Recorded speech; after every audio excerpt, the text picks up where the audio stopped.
Welcome back to Sip and Talk. I'm Joe, and alongside me, as always, is the brilliant Sunny. Good morning, good afternoon, good evening, Sip and Talkers, no matter what time zone you're in. It's great to have you back with us. Welcome, welcome. So today we are now Japanese seafood again. It seems like they can ban anything except maybe their own pettiness. And every single time they use the exact same rhetoric. It's almost word for word. What's the line this time? It's always food safety concerns, or quarantine failure, or my personal favorite, based on scientific judgment. But everyone knows, everyone watching this knows it's not about science. It's just about Beijing's mood on a particular day. Right. So why do they never, ever admit that this is political retaliation? It seems so obvious. Well, it's simple, really. The moment they admit it, the whole thing it blows up in their face. How so? First, it's a direct violation of WTO rules, the World Trade Organization. And admission means the international accusations stick immediately. There's no argument. So it's a legal minefield for them. A huge one. Second, they lose all moral high ground. They go from presenting themselves as this, responsible major power to a grumpy old auntie who throws a fit. And third, it's like handing ammunition to their rivals. Exactly. It gives Japan, the US, the EU, it gives them the concrete evidence they need to formally propose sanctions against China. They'd be handing them the gun. And what about domestically? Inside China? That might be the biggest reason. Yeah. The domestic opinion would just flip. You've been telling your people for years that you're protecting them from toxic food, and then you admit it was all just political revenge. That's a massive betrayal of trust. Huge. And honestly, there's something even bigger that China is afraid of confronting. It goes way back. What's that? The pile of promises they made when they joined the WTO. Back in 2001, they said they'd open their markets, reform state-owned enterprises, slash subsidies, and force technology transfers. The whole list. The whole list. And here we are 24 years later, and almost none of it has been fully done. So on the surface, they say, we follow the rules, but the reality is more like, I agreed, but I never actually said I'd do it. Wow. So this whole pattern, it really shows a simple but a pretty brutal fact. What's that? Doing business with the Chinese Communist Party means you're not watching the market. You're watching Beijing's mood. That's why everyone, and I mean everyone from supply chain managers, tech firms, energy producers, all the way to investors, is basically doing the same thing right now. Which is? Accelerating decoupling, de-risking, or, the blunter term, de-centralization, getting their exposure down. So today, we're going to break all of this down. How does this fake science, real revenge trade tactic actually impact global supply chains? And we'll look at how much international credibility the CCP really has left. And finally, why so many people are now saying you can cooperate with China, but you just can't trust it too much. Are you ready? Let's unpack. Okay, let's get into it. Yeah. This latest ban is it's wild because the so-called thawing period, it barely lasted long enough for the ice to even start melting. Not at all. And the timeline itself just screams political volatility. You really have to trace it back to see the scale of this reversal. So where does it start? Well, the initial flashpoint was August 2023. That's when the first comprehensive ban on all Japanese seafood was put in place. It was right after the release of the treated water from the Fukushima plant. And that was a huge economic shock for Japanese fishermen and exporters. A massive shock. And for almost 2 years after that, you had these long, drawn-out negotiations. Everyone was trying to set up some kind of, scientific framework to get trade moving again. Which seemed to work. For a minute. For a minute, yes. Yep. Fast forward to June 2025. After all this intense diplomatic pressure, Beijing finally agrees to a conditional easing of the ban. Conditional how? It was very specific. Only seafood from outside the 10 most restricted prefectures. So places like Fukushima, Miyagi was allowed. Everything else was still banned. And even for the stuff that was allowed, I imagine the hurdles were immense. Oh, incredibly stringent. Exporters needed to provide proof of origin down to the specific fishing boat. They needed complex radioactivity test certificates for every single shipment. Wow. It was all designed to look like this really rigorous science-based regulation. And the Japanese side, they were just desperate to get back into that huge market, so they jumped through all the hoops. They did, but the success was, it was extremely limited. In early November 2025, so just a couple of weeks ago, the first few tiny shipments actually made it through. How tiny are we talking? We saw reports of maybe 6 tons of high-value products like frozen scallops from Hokkaido. But here's the crucial part. Only 3 Japanese companies had actually managed to complete the entire months-long, arduous Chinese registration process. Only 3. Out of how many? Hundreds. So the volume was minuscule, but it proved one thing. Technical compliance was possible, even if it was incredibly difficult. And then, just as they proved it could be done, the rug was pulled out. Today, November 19th, China formally notified Japan through diplomatic channels that the comprehensive ban is back on, reinstated. a total freeze, back to square one. Back to the exact same situation as late 2023. And you have to look at the official excuse versus what was really happening behind the scenes. The smoke screen versus the real fire. Exactly. The official reason, delivered by the Foreign Ministry spokesperson Mao Ning, was, well, it was entirely predictable. Okay, what was the stated reason for flipping back like this? Just 2 weeks after they started accepting goods. The main technical excuse was that Japan had, and I quote, failed to provide promised technical monitoring materials to prove long-term safety. Which is so vague. It's completely vague. It's impossible to verify or disprove on the spot.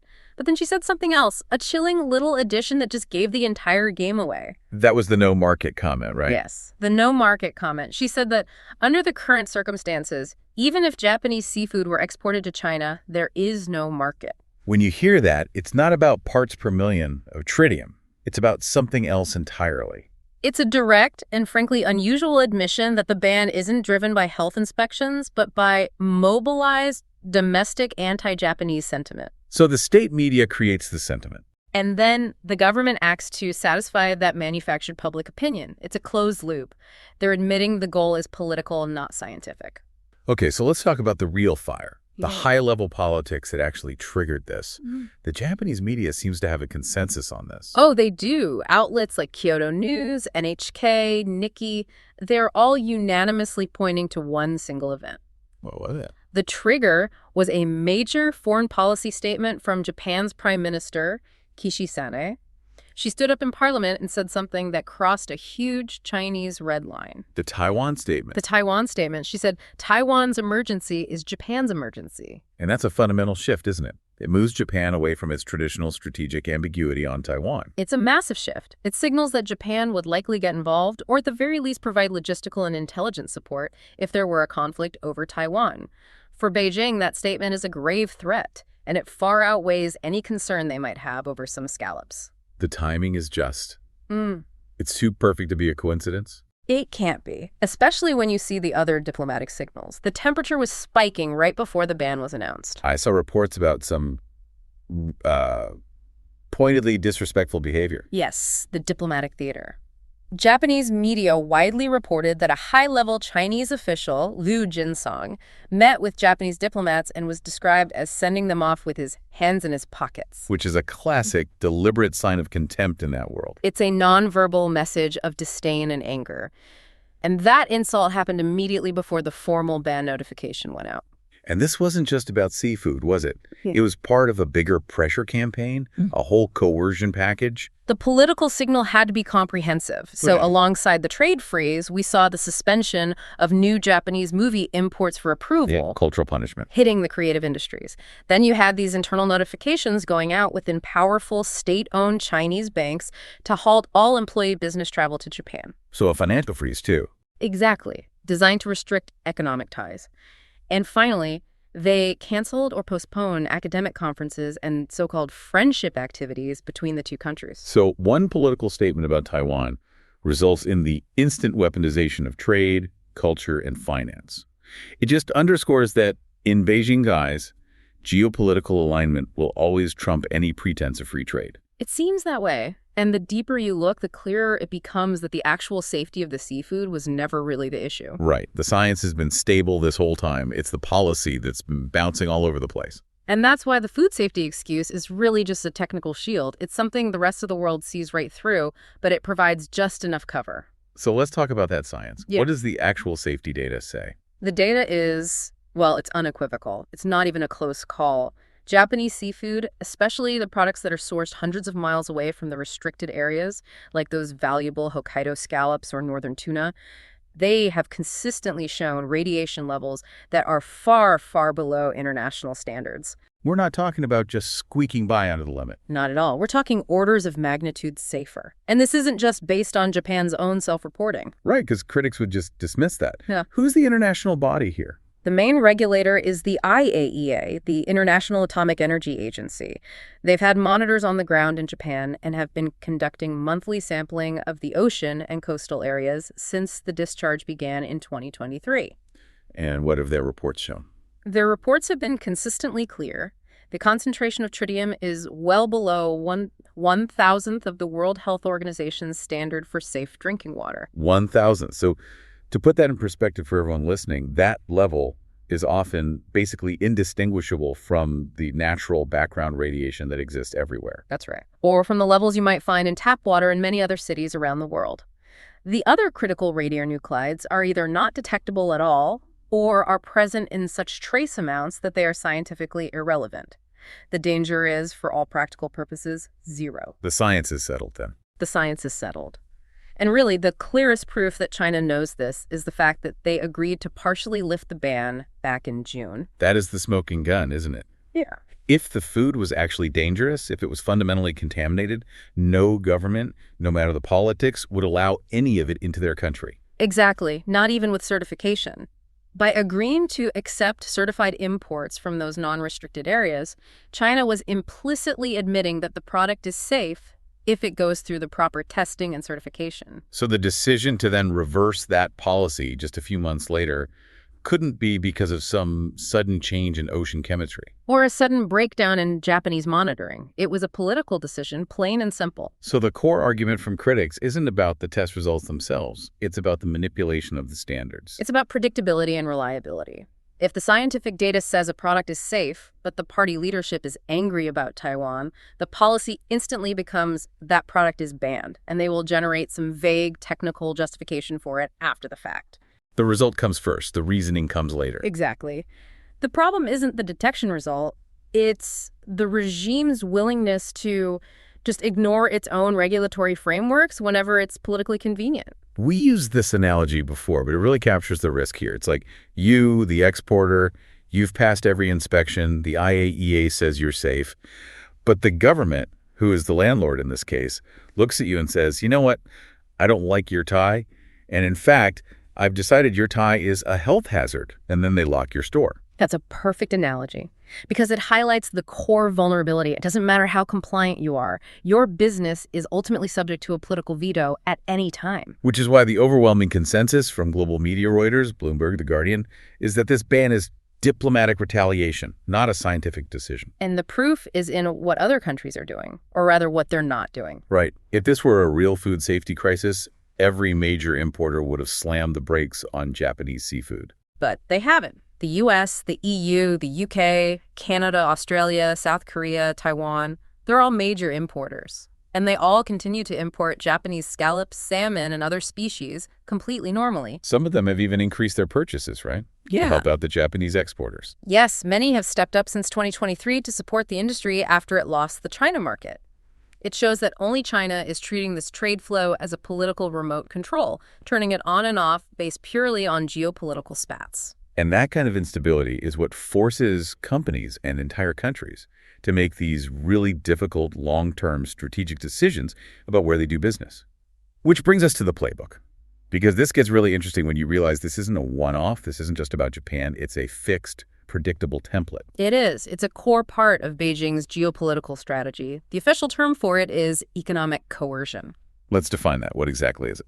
Economic coercion is the deliberate use of trade measures, things like sudden quarantine issues, import bans, customs delays, punitive tariffs as a form of leverage or retaliation against another country's foreign policy choices. And the key is that they never, ever admit the political motive. Never. The official story is always a facade of technical market-based justification. It's always about pests or contaminants or dumping. So let's go through the list, the unfortunate roll call of victims. This is the list that basically defines China as a high-risk partner for a lot of multinational companies. Yeah. We have to start with Australia. Australia's experience from 2020 to 2023 was really the blueprint for what's happening to Japan now, but on a much, much larger scale. We're talking billions of dollars. And what was their political sin? What was the trigger? It was two things, primarily. First, Canberra called for an independent international investigation into the origins of the COVID-19 pandemic. Yeah. And second, they banned Huawei from their 5G network. And the retaliation was swift and broad. It was devastating. It targeted almost every major Australian export. They slapped massive tariffs over 80% on Australian wine and barley. They put in place these unofficial rolling bans on beef, coal, cotton, timber, and rock lobsters. And the excuses were all over the place. Almost comically so. For the lobsters, it was vague inspection failures or detecting heavy metals. For barley, it was pests. For coal, it was environmental standards or just mysterious customs delays, a different reason for every product. It was designed to be impossible to fight as a single case at the WTO. Precisely. The impact was over 20 billion Australian dollars. It was painful in the short term, but there was an unexpected silver lining. Diversification. Exactly. Australian industries were forced to aggressively pivot. They found new, more reliable markets in Southeast Asia, in India, in Europe. And in the long run, that diversification actually made their economy more resilient to this kind of coercion. It's a lesson Japan is learning now. Okay, next on the list, Lithuania. Their case from 2021 to 2023 was just. It was a stunningly blatant example of weaponized bureaucracy. It really was. Lithuania's political transgression was allowing Taiwan to open a representative office in their capital, Vilnius, using the name Taiwan. Instead of the politically acceptable Chinese Taipei. Right. Using the name Taiwan crossed one of Beijing's core red lines about sovereignty. And the punishment was, well, it was creative. What did they do to a small Baltic state? They executed this unprecedented technical move. They essentially went into their customs system and just deleted Lithuania's country code. Wait, they just erased them from the system? Erased them, which meant all direct exports from Lithuania to China were instantly blocked. But it was worse than that. It also blocked imports from any other country if that product contained Lithuanian components. So it hit major European supply chains. It was a huge blow to German and French companies that had factories in Lithuania. It was a brilliant and vicious way to punish a small country while also putting pressure on its bigger partners like Germany to get them in line. That is next-level bureaucratic warfare. It is. Lithuanian exports to China plunged 91%. The international response was strong, though. Taiwan famously stepped in and symbolically bought 20,000 bottles of Lithuanian rum that were blocked. Just solidarity. A clear message that allies will stand together against this kind of thing. We also saw it with the Philippines in 2022. Right, in the South China Sea. As the Philippines started strengthening its position there and aligning more with the U.S., Beijing suddenly suspended imports of their tropical fruits bananas, pineapples claiming they had detected harmful organisms. It's always a quarantine issue. So simple, so effective. But maybe the most important warning story of all is Honduras. This is a case of what happens when you try to switch sides. What happened there? Honduras, from 2023 to 2025, decided to switch its diplomatic recognition from Taiwan to China. They were hoping to unlock that huge Chinese market. China, in return, promised massive purchases of Honduran goods, especially their white shrimp, to replace the stable market they were losing in Taiwan. They were promised an economic upgrade. So what happened? The deal never really materialized. China delayed the purchases. They imposed these incredibly strict, constantly changing quarantine rules that were impossible for Honduran exporters to meet. The result was a catastrophe for the local industry. So they lost their old market and never really got the new one. Exactly. Honduran shrimp exports plummeted by 67%. They traded a stable, predictable partner in Taiwan for a volatile, unreliable one in China. Reports showed that around 14,000 workers lost their jobs. Wow. So even when Beijing wins the diplomatic game, their economic promises can be completely hollow. It's the ultimate bait and switch. And we have to remember, these actions hurt China too. The Australian coal ban, for example, led directly to rolling power shortages across China in 2021. Banning high-quality food imports means higher prices for their own consumers. But for them, the cost is worth it. It's deemed a necessary price to pay to enforce political obedience from other countries. For the CCP, political control is the highest priority. It trumps economic stability, consumer welfare, everything. And that is a crucial insight for any global business. Which brings us to the big question. If this pattern is so obvious, And the science is so clearly on Japan's side. Why does Beijing stick so rigidly to the food safety lie? Why not just admit it? Because the lie is structural. They've built this complex, multi-layered defense system around that lie, both legally and politically. Admitting the truth would cause the whole structure to collapse. Okay, let's walk through those layers. What's reason number one? Reason one, it's a self-incriminating violation of WTO rules. The moment they admit the ban is retaliation for a statement on Taiwan, they are openly violating the WTO's core principles of non-discrimination.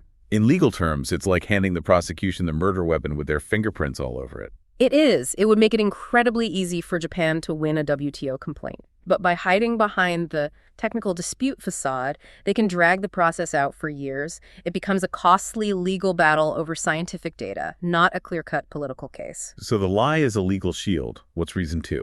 Reason two, it means losing the moral high ground on the world stage. Which is incredibly important to them. Immensely.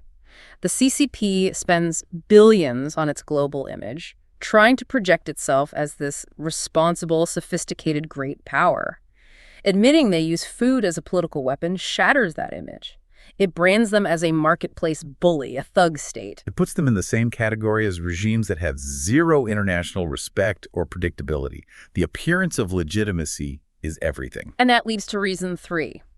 The massive risk of domestic backlash. This might be the most critical reason of all. Because of the narrative they've built at home. Exactly. State media has spent years telling 1.4 billion people that these bans are necessary because foreign food is toxic, the West is trying to poison them, and the government is their great protector. They're the shield defending the people. Right. So imagine if the government suddenly admitted, actually, that Japanese seafood is perfectly safe. We were just angry about the Prime Minister's comments on Taiwan. It would completely shatter public trust.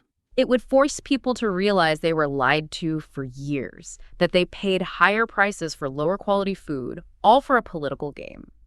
That kind of betrayal could turn their most ardent online nationalist supporters into angry, disillusioned critics overnight. And that kind of internal instability is a fundamental threat to the party's hold on power. They cannot risk it.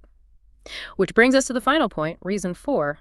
It would set a global precedent for retaliation. This is about long-term self-preservation. Absolutely. If China officially admits that it uses trade as a political weapon, it gives a green light to the US, the EU, and other powers to do the same thing right back at them. So, for example, if China bans seafood over Taiwan, the U.S. could turn around and ban Chinese rare earth minerals, citing human rights issues in Xinjiang. The floodgates would open. Right now, the West still tries to frame its trade actions within specific trade rules, like anti-dumping or subsidy violations. If China removes the very foundation of that restraint, the economic conflict would escalate into what analysts call a four-way loss for Beijing. Self-destruction, arming the enemy, domestic chaos, and international isolation. It's a losing game for them.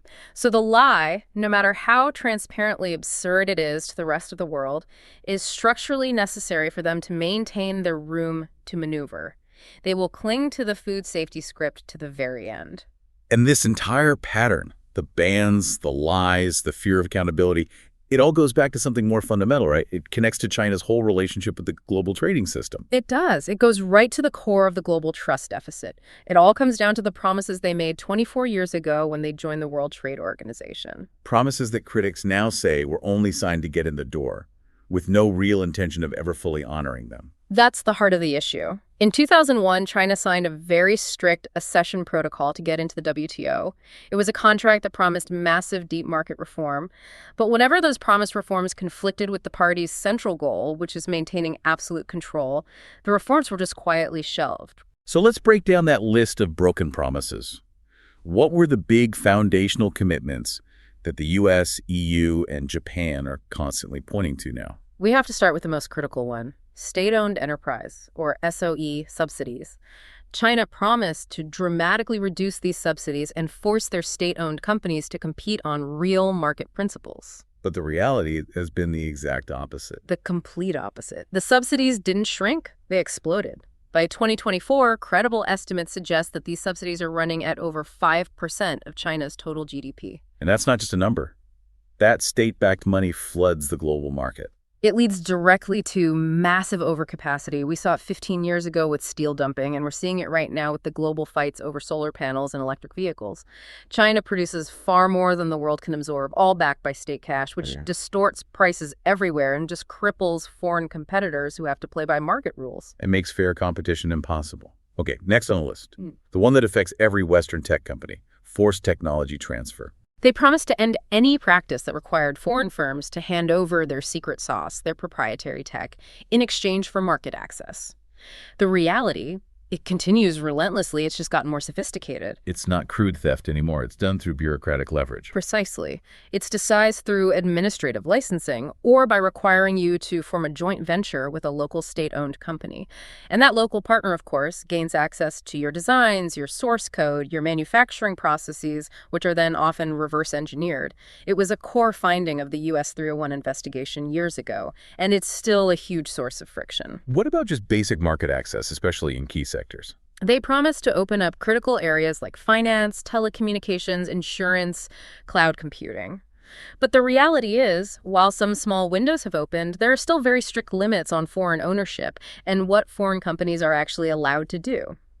The official negative lists, which say where foreign money can't go, are still incredibly restrictive. If you can't even get in the door, you can't compete. And then there's the transparency issue, which makes it impossible to even track what's going on. This is maybe the biggest failure of all. China promised the WTO full annual reporting of all state and local subsidies. The reality, the WTO estimates that 99% of those subsidies are never reported. It's a total black box. It is. And if other countries can't see the subsidies, they can't calculate the true cost of a product, and they can't launch effective countermeasures. It creates an information imbalance that cripples the whole system. And finally, what about the legal system itself, the rule of law and judicial review? They promised independent courts to handle trade cases and protect intellectual property. But in reality, judicial decisions, especially in sensitive IP theft cases, are often subordinated to the party's will. A foreign company is statistically far less likely to win an infringement case against a local Chinese company, even with overwhelming evidence. So stepping back, this whole pattern of selective compliance, what does it tell us about how the party views international agreements? It suggests they see the rules as situational, not sacred. The CCP views something like WTO membership as a strategy. It was a tool to enter the global system, to get capital, to get technology, to modernize. They do not see it as a permanent moral or contractual obligation if it conflicts with their core interests. There's an academic term for this, right? Yeah. An opportunistic, selective revisionist state. That's the perfect description. They use the global system when it helps them grow, but they actively undermine or revise the rules when it gets in the way of national strategy. They only pretend to comply to maintain that thin veil of international legitimacy. The contract is just a tool they can pick up or put down whenever they want. And that systemic flaw, the fact that the contract is basically void the moment politics demand it, is the fundamental reason the global business community is now rethinking its entire relationship with China. So what's the inevitable consequence of all this? If you're a business or a country and you can't trust the science, you can't trust the contracts, you can't trust the political stability, you have to change your game plan. The primary consequence is that the China market is now being institutionally classified as high risk and replaceable. For international firms, especially in Japan, the EU, and the US, the extreme political unpredictability is starting to outweigh the benefits of market access. And this has fueled the huge global trend we're seeing now. The de-risking movement. This movement is accelerating everywhere, and it's being driven by Beijing's own actions. In the United States, the focus is on decoupling in key tech sectors, the small yard, high fence strategy, while also pushing friendshoring, which means moving critical supply chains only to trusted allies like Mexico, Vietnam, or India. And Europe, which for a long time tried to stay more neutral and economically focused, has also shifted dramatically. The European Union has now officially labeled China a systemic rival. And crucially, they've implemented a very powerful legal tool specifically designed to fight back against this kind of political trade attack. It's called the Anti-Coercion Instrument, or ACI. Let's spend a second on the ACI because this is really important. It directly addresses the problem that the WTO is just too slow to handle these sudden political attacks. Exactly. The ACI is a direct admission that the WTO's multi-year complaint process is useless when a country like Lithuania is facing an immediate economic shutdown. The ACI allows the EU to fast-track countermeasures. They can impose tariffs or restrict market access on the coercing country almost immediately. So if China tries the delete the country code trick again, the EU can legally and swiftly hit back with its own painful measures. It acts as a deterrent. Its real power is its speed. It sends a signal to Beijing. If you use economic coercion against one of our smaller members, the entire EU bloc of 27 nations can retaliate as one and do it quickly. Yeah. It dramatically changes the cost-benefit analysis of bullying smaller countries. And Japan, the victim in our current story, has also responded strategically. Japan has elevated economic security to a core part of its national security policy. They are actively subsidizing their own companies, offering billions of dollars in incentives to relocate production out of China, to bring it home or move it to reliable allied nations. They're fundamentally restructuring their economy to be less vulnerable to these mood swings. That's the goal, to become impervious to Beijing's sudden trade freezes. It all highlights the brutal fact that countries like Australia, Lithuania, Canada, and now Japan have all learned the hard way. Which is that a relationship with the CCP is never a stable win-win partnership. At its core, it's a one-sided extortion game. Your economic prosperity, whether it's your valuable seafood or a critical mineral, can be instantly confiscated with the push of a people's indignation button whenever Beijing feels its political red lines have been crossed. And as long as they view international trade as a weapon to enforce political compliance, this global shift toward de-risking is just going to keep accelerating, no matter what vague scientific excuse they come up with next. Yeah. The cost of that unpredictability has just become too high. Our whole discussion today really underscores a crucial point for everyone listening. You always have to maintain critical, independent thinking when you're faced with official statements, especially when these vague, non-verifiable claims like food safety or quarantine failure are being used as a shield for obvious political moves. Absolutely. And look, we haven't offered any investment advice today. We've just laid out the data and the geopolitical pattern. But the trend is crystal clear.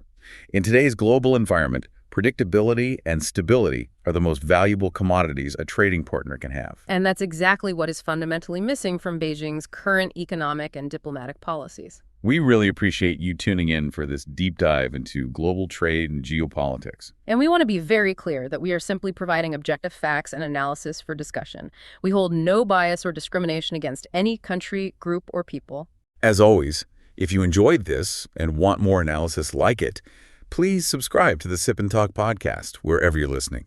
And definitely go check out our old friend Mickey's YouTube channel, Mickytolife. He's got some great travel vlogs and some really fun memes we think you'll enjoy. Until next time. See you later.